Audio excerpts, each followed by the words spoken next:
एक छोटे से गांव में राधा और उसकी माँ मीना और पिता शिव और छोटा भाई ध्रुव रहा करते थे। राधा के पिता टमाटर की खेती किया करते और उसे बाजार में बेचा करते। राधा को अपने पिता का काम बिल्कुल भी अच्छा नहीं लगता, क्योंकि उसमें ज्यादा मेहनत थी और पैसे कम थे। एक रोज की बात है, शिव राधा से बोलता है, बेटी राधा, यहाँ आओ, बैठो। हाँ पिताजी, बताइए। बेटी राधा, क्या तुम मेरे खेत में मदद कर सकती हो? मैं तुम्हें सब सिखा दूंगा और तुम भी टमाटर उगाकर बाजार में बेचना। नहीं, मुझे ये काम पसंद नहीं। इतनी मेहनत कौन करता है? भला टमाटर उगाने के लिए भाई को बोलो, वो आपकी मदद कर देगा। वैसे भी दिन भर इधर उधर ही तो घूमता रहता है। वो तो अभी छोटा है, कैसे करेगा वो? और तुम्हारी माँ भी बीमार रहती है, इसलिए मैं तुमसे कह रहा था। कोई बात नहीं, अगर नहीं करना है तो। ऐसे ही कुछ दिन बीत जाते हैं और शिव आज भी अपने खेतों में खुद टमाटर उगाता है और उन टमाटरों को ले जाकर बाजार में बेचता है। ऐसे ही एक दिन शिव खेती कर रहा था, तभी उसे चक्कर आते हैं और वो जमीन पर गिर जाता है। सब लोग उसे घर ले जाते हैं और ये देखकर राधा और उसकी माँ बोलते हैं, क्या हुआ मेरे बाबा को? क्या हुआ इन्हें? सुबह घर से जब निकले थे तो अच्छे भले थे, अब अचानक से क्या हो गया? अरे बाबा, आप उठ जाओ, वरना सारे लोग मुझे ही आपका काम संभालने के लिए बोलेंगे। कोई कुछ कहे उससे पहले मैं घर से भाग जाती हूँ, लेकिन भागने का कोई फायदा भी तो नहीं है। काम तो तब भी करना पड़ेगा मुझे। तभी राधा की माँ मीना राधा से बोलती है, बेटी राधा, अब तुझे ही तुम्हारे बापू का सारा काम देखना पड़ेगा। तेरे अलावा कोई है भी तो नहीं जो इस काम को संभाल पाए। अगर तुम ये काम करोगी तभी हमें 2 वक्त की रोटी मिल पाएगी। ठीक है माँ, मैं ये काम बस तुम्हारे लिए करूँगी, वरना मुझे कोई शौक नहीं है। मुझे तो ये काम बिल्कुल भी पसंद नहीं। पहले टमाटर उगाओ, फिर बाजार जाकर बेच कर आओ। तेरे बापू की तबीयत पता नहीं कब ठीक होगी, लेकिन तू अपने बापू की तरह खेत में काम करना। तेरे बापू हमेशा अच्छे खाद का इस्तेमाल करते थे। ठीक है माँ, मैं ऐसा ही करूँगी। इतना कहकर राधा खेत की तरफ चली जाती है और देखती है कि टमाटर बहुत खूबसूरत दिख रहे थे। और फिर वो खुद से बोलती है, अरे वाह, पौधे तो बिल्कुल हरे भरे खिले खिले दिख रहे हैं। इनको क्या ही जरूरत है खाद की? फिर कभी देखते हैं। इतना कहकर राधा एक टोकरे में टमाटर भरकर बाजार चली जाती है और एक जगह बैठकर बेचने लगती है। तभी उसके पास एक औरत आती है। अरे बिटिया, टमाटर कैसे दिए? 25 रुपए किलो है अम्मा, बताओ कितना दूं? 20 रुपया लगा दो बिटिया, 2 किलो ले लूंगी। 25 रुपए में लेना है तो लो, वरना 1 रुपया भी कम नहीं होगा। बिटिया, देना नहीं है तो साफ मना कर दो, लेकिन इतने गुस्से में क्यों बात कर रही हो? राधा का ऐसा बर्ताव देखकर उस दिन उसके एक भी टमाटर नहीं बिकते और वो उदास होकर घर चली जाती है। घर पहुंचते ही उसकी माँ मीना बोलती है, आज का दिन कैसा रहा बिटिया तेरा? दिन बहुत बेकार था, आज एक भी टमाटर नहीं बिका। लेकिन तेरे बापू तो रोज टमाटर बेचकर और पौधों के लिए खाद और हमारे लिए राशन लाते थे। लेकिन माँ, मुझसे कोई टमाटर खरीदता ही नहीं है, तो मैं क्या करूँ? अच्छा ये बता, कैसे बेचती है और कितने रुपए भाव? हाँ लगाती हूँ ना, और भाव मैंने 25 रुपए किलो रखा है। और पता है माँ, आज एक औरत आई थी। राधा अपनी माँ को आज के दिन के बारे में सब कुछ बताती है और फिर मीना राधा को समझाते हुए बोलती है, राधा, सबसे पहले अपनी आवाज में मिठास लाओ और सबके साथ नम्रता से बात करो। ठीक है माँ। इतना कहने के बाद भी राधा अपने बोलने के अंदाज को अभी भी नहीं बदलती और इसी बर्ताव के साथ कोई उसके टमाटर भी नहीं खरीदता। कुछ दिनों बाद राधा के पिता का देहांत हो जाता है और कुछ समय के बाद राधा अपनी माँ से कहती है, माँ, आज से मैं आपका और भाई का ख्याल रखूंगी, आप चिंता मत करो। मैं भी आपकी मदद करूंगा। नहीं भाई, पहले तुम बड़े हो जाओ, उसके बाद सब तुम्हें ही संभालना है। राधा मेरी बच्ची, तुम इतनी समझदार हो गई हो, अब मुझे किसी बात की कोई चिंता नहीं है। ऐसे ही कई दिन गुजर जाते हैं और एक रोज जब राधा टमाटर बिना बेचे घर आती है तो अपनी माँ को काम करते हुए देखती है और अपने मन ही मन सोचती है, माँ कितनी बीमार है, इनकी तो उम्र भी हो चली है, फिर भी आखिर कैसे ये मुझसे ज्यादा काम कर लेती हैं, थकती भी नहीं। आज पूछ ही लेती हूँ। माँ, आपकी इतनी उम्र हो गई है और आप बीमार भी रहती हो, फिर भी इतना काम कैसे कर लेती हो? काम के लिए कुछ बातें सीखनी पड़ती हैं। कौन सी बातें? सबसे पहले अपने मन को बदलो। जो काम हमें करना पसंद नहीं है, सबसे पहले उसी काम को करना पसंद करो। अच्छा माँ, अगर मैं टमाटर की खेती करना और बेचने को पसंद करूं तो क्या मेरे टमाटर बिक जाएंगे? हाँ, क्यों नहीं, जरूर बिकेंगे। कोशिश तो करके देखो बिटिया। कोशिश की सफलता के वो रास्ते हैं जिसमें पहले कांटे बिछे होते हैं। ये तो ठीक है, मैं कल टमाटर के खेत में खाद डालूंगी और उनकी सेवा करूंगी। फिर लाल लाल उगे टमाटर को ले जाकर बाजार में बेचूंगी। लेकिन राधा बेटा, बेचना ही काफी नहीं होता है, अच्छा बर्ताव होना भी बहुत जरूरी होता है, समझी? अब राधा टमाटर के खेत में बहुत मेहनत करती है और उसका छोटा भाई भी अब स्कूल जाने लगता है। ऐसे ही एक दिन राधा शाम को घर आती है और देखती है। माँ, इतने टमाटरों का क्या कर रही हो? जो टमाटर रोज बच जाते हैं उसी टमाटर का अचार बनाकर बेचती हूँ। मुझे और सभी को टमाटर का अचार बहुत पसंद है। अरे वाह माँ, आपने तो बहुत ही अच्छी तरकीब निकाली है। बचे हुए टमाटर को कैसे काम में लाया जाए और तो और उस काम से पैसे भी कमाए जाए। ऐसे ही कुछ दिन गुजर जाते हैं। अब राधा टमाटर के खेत में मन लगाकर काम करती और खेत में महंगे महंगे और अच्छे खाद का इस्तेमाल करती और उसके टमाटर भी बहुत अच्छे और लाल लाल उगते हैं और वो टमाटर बाजार लेकर जाती है। टमाटर ले लो, टमाटर, लाल लाल टमाटर, बस 25 रुपए किलो है। टमाटर ताजे हैं, ताजे। टमाटर ले लो, टमाटर। तभी वहाँ एक औरत आती है और राधा से टमाटर का भाव पूछने लगती है। बहन जी, टमाटर कैसे दिए? सस्ते हैं, बस 25 रुपए किलो। बाप रे, बहुत महंगा है टमाटर।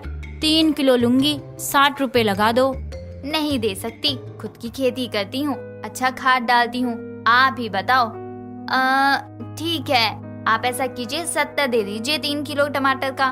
ठीक है, जब आप कह रही हो कि अच्छा है, इस्तेमाल करते हो तो दे दीजिए।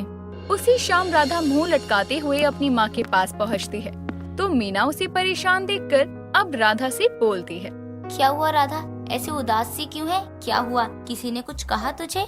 नहीं माँ, मुझे किसी ने कुछ नहीं कहा, बस आज एक भी टमाटर। कोई बात नहीं, तुमने अपनी पूरी कोशिश की तो अगली बार और अच्छे से कोशिश करना। अपने बापू का नाम रोशन भी करना है। माँ, आज एक भी टमाटर नहीं बचा, मुझे ये कहना था आपसे।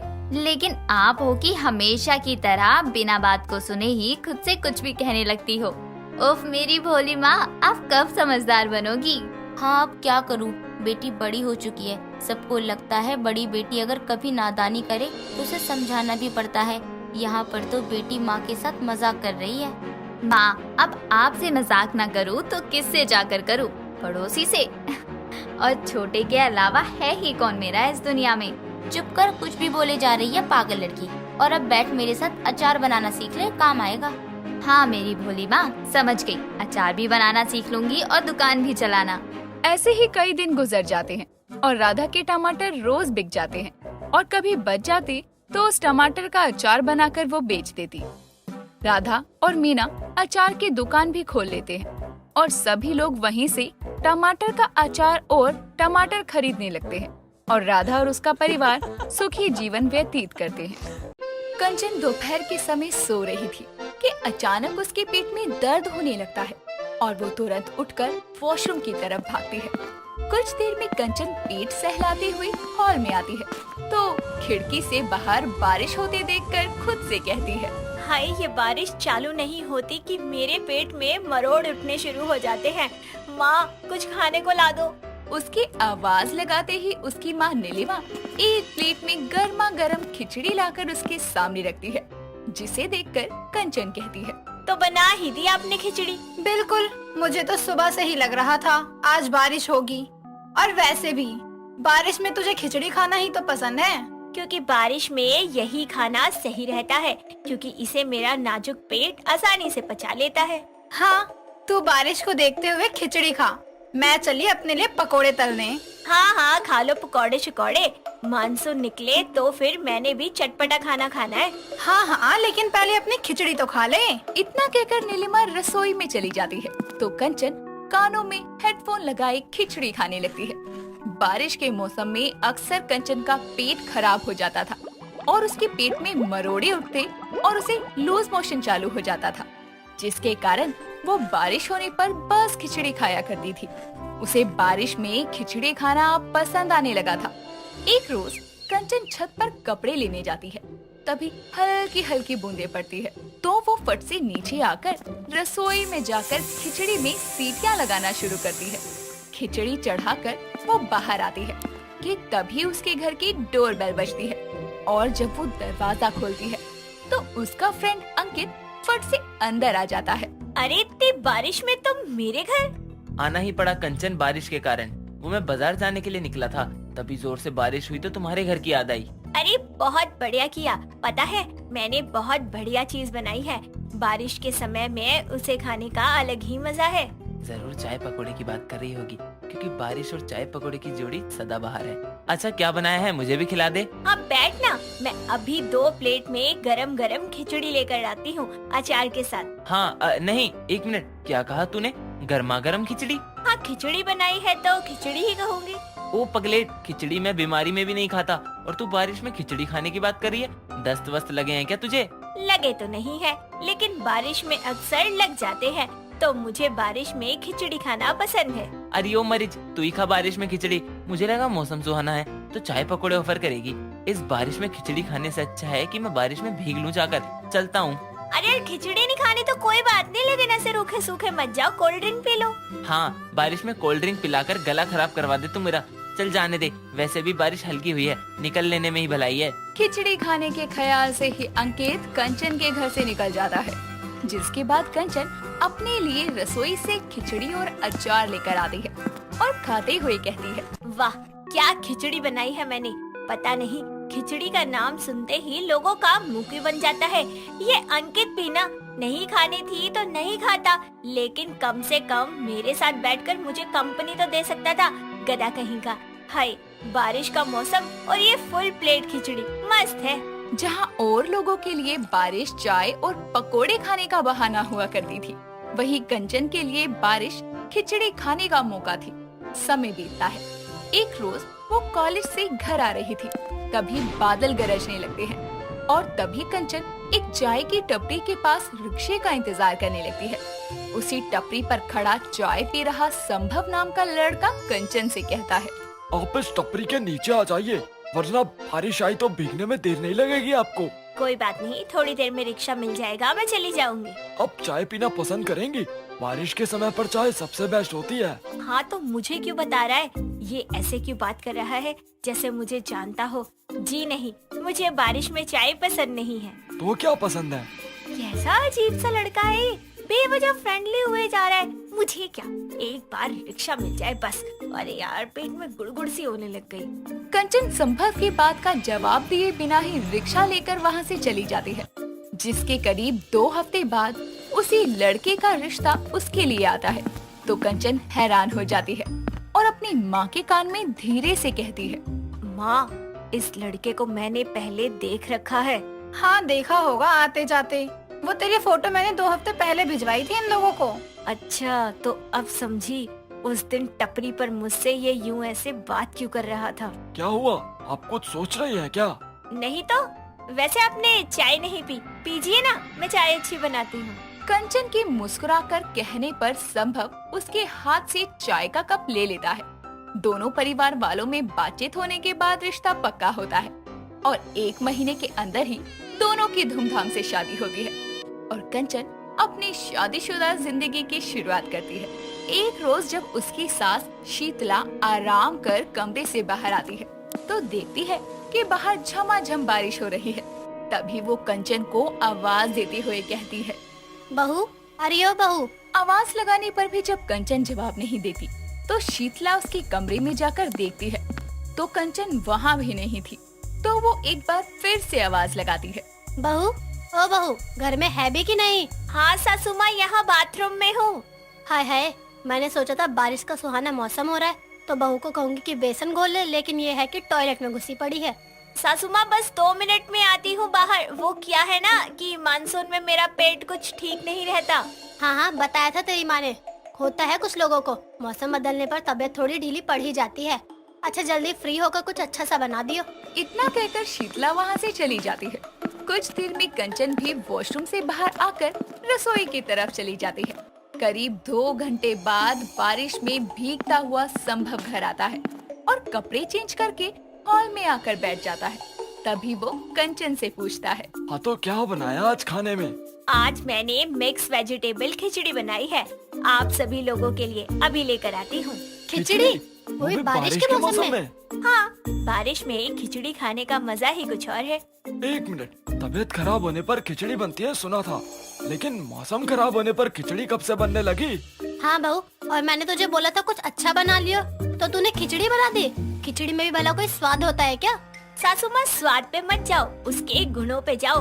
खिचड़ी खाने से पेट एकदम भला चंगा रहता है और कोई नुकसान भी नहीं होता, साथ ही ये अच्छे से हजम हो जाती है जल्दी। क्या कंचन, अब बारिश के मौसम में पकोड़े कचौड़ी छोड़ हम मरीजों वाली खिचड़ी खाएं? ओहो, कौन सा सादी खिचड़ी बनाई है मैंने, बल्कि मैंने आप लोगों का ध्यान रखकर खिचड़ी में 3-4 तरीके की सब्जी भी डाली है।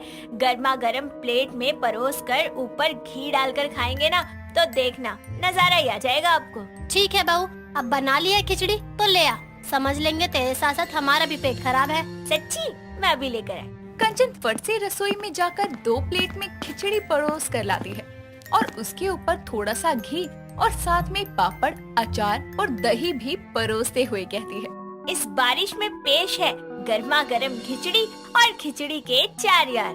खिचड़ी के 4 यार? हाँ, खिचड़ी के 4 यार, दही, पापड़, घी, अचार। तू बैठ जा खाने। जिसके बाद तीनों मिलकर खिचड़ी खाते हैं और 1 चम्मच खिचड़ी खाते ही संभव कहता है, अरे वाह, पहली बार को इतनी टेस्टी खिचड़ी खा रहा हूँ। सच में अब पता चल रहा है कि बारिश में खिचड़ी खाकर भी मजा आ सकता है। सही कहा बेटा तूने। हाँ तो इसी बात पर थोड़ी खिचड़ी और लीजिए। इतना कहकर वो दोनों की प्लेट फिर से खिचड़ी से भरती है और मुस्कुराने लगती है। दोस्तों, अगर आपको ये कहानी पसंद आई तो इसे लाइक करें, शेयर करें और कमेंट करके बताएं कि कहानी में आपको सबसे अच्छा क्या लगा।